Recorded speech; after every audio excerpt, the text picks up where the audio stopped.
What's going on, everybody? Welcome back to the channel. Jake Shavink here, and yes, Packers fans, we're here to talk about the dreaded running back position today. Yes, the A.J. Dillon pick continues to shock us. That was a wild selection in the 2020 draft.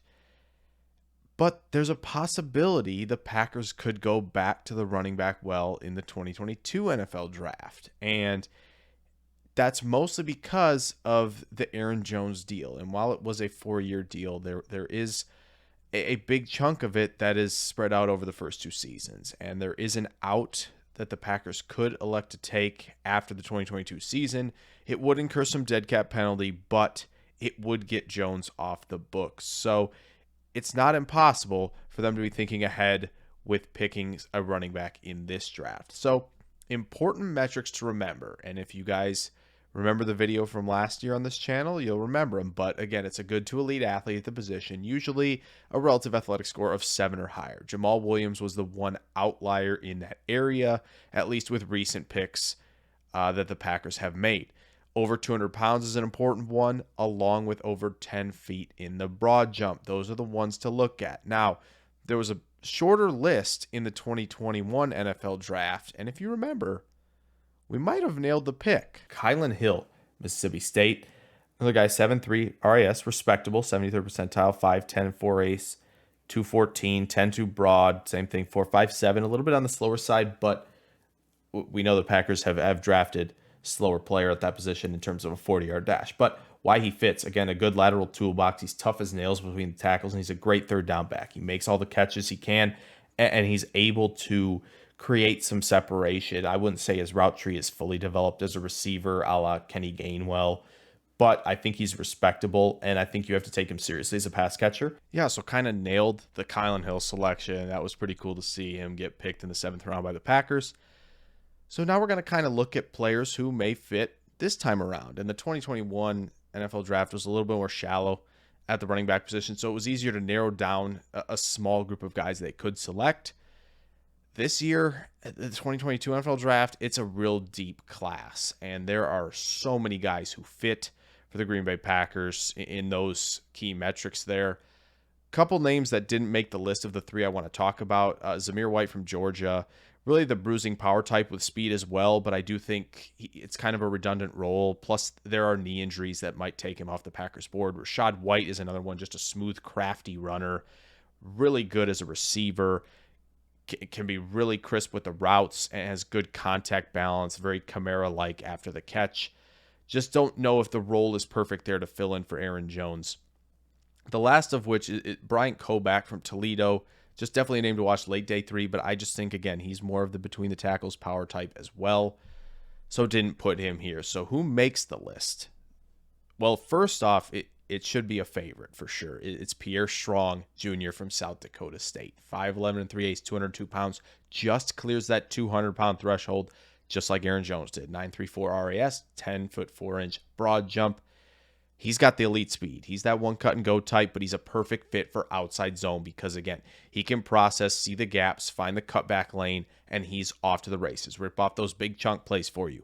He's a very good receiver, too. Route tree's very developed, has good hesitation move when he's working vertically to kind of freeze defenders, make them keep guessing. But again, he can get in that blind spot, make defenders turn early as well, and snap off some square in, square outs out of the backfield.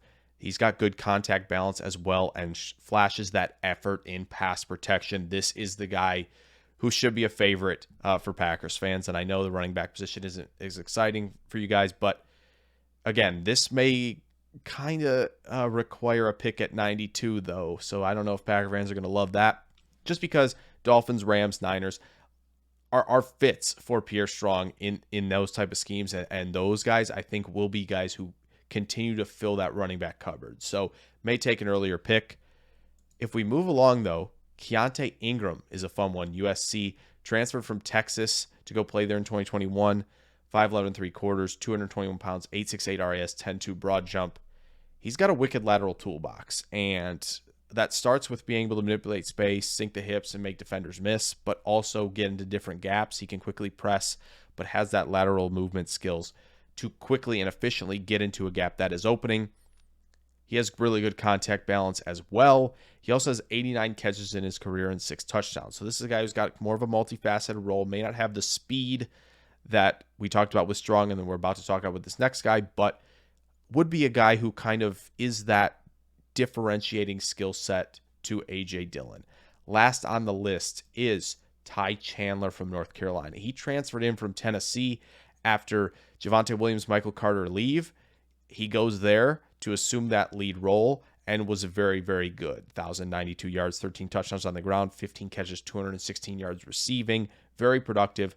5'11 and a quarter, 204 pounds, 6'3" RAS. It's a little bit on the iffy side there, but should be okay to clear. 10-1 broad jump. That 4.38 speed is noteworthy for sure. And he has that type of breakaway speed, and that's where you kind of get in this Aaron Jones role where you're the lightning to A.J. Dillon's thunder. And he was used on passing concepts out of the backfield, the running back wheel, the seam routes. You see him run that route in a concept that looks a little bit familiar on some of the tape, and you go, oh, that's green and gold for sure. And he's a tough runner between the tackles as well. So I think that's another that you could watch for later on day 3, like Ingram, that would fit the role. So yeah, Packers fans, there is a chance, again, that Aaron Jones, we'll see. Maybe the Packers keep him for the entirety of that 4-year deal, or they just wait, and they wait for a 2023 class that could be really loaded at the running back position. Still, though, I think it's good to highlight these 3 guys in Chandler, Ingram, and Strong because they are fits and they would be exciting adds to the running back room. So I hope you guys enjoyed this little video on a running back preview for the Packers. It's going to be fun to see if this actually happens. If it does, I'm not sure the reaction will be great, but still, it will be fun.